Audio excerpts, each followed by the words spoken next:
Maybe, or maybe the Migos as well, or, well, if we're looking more soft rock kind of, maybe the Fray, I don't know. But I'm really hoping it's the Baby, because I went to his concert and it was just amazing. But what else is amazing is Thursday's forecast. We're going to get to those lower 70s after 60s today, mainly upper 50s even as well. But we do have an Arctic front coming through for Friday, and we could have quite a bit of rain associated with that. I've pegged this at a 50% chance for both Central Texas and the Brazos Valley. Now, Central Texas, we're going to need to watch, especially later on in the day in our northern zones, because if there's enough moisture present and the temperatures are where they should be, we could be seeing a light wintry mix, maybe, just maybe, a few snowflakes. But still 3 days out, a lot can still change. So keep it here at 6 News. Myself, as well as Chief Meteorologist Andy Anderson, we're going to be all over it, and we're going to have all the details and all you need to know for Friday. But Saturday through Tuesday looks absolutely gorgeous. We're going to warm up gradually each day as well. And oh, quick reminder, make sure you turn your clocks forward as you head through the day on your Saturday night. Now, high pressure solidly over the entirety of the Lone Star State. Some upper level flow bringing in some upper level clouds. No rainmakers associated with that. So pretty warm occasion across much of Central Texas for later on this afternoon, even though we are going to be in those upper 50s. So very pleasant indeed. Lower 30s in downtown Temple. This is a live look on our tower cam.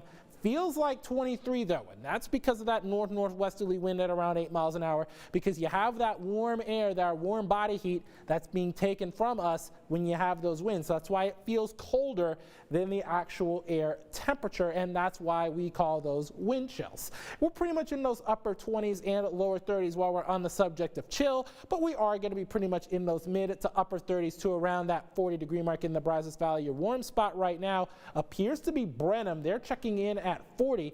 Lampasas and San Saba, you've gotten above the freezing mark as well. You're at those mid-30s at around 34.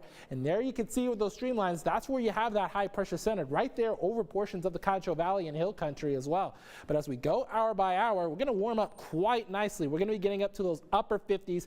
And there you see those streamlines. That's going to show a wind shift from a more northeasterly flow to a more southeasterly flow as we head throughout the course of your Thursday morning. And that's going to bring in a little bit more in terms of cloud cover, and that's going to limit some of our radiational cooling. And then once we clear out from those low clouds and maybe even that morning fog, we're going to warm up to those 70s for your Thursday afternoon.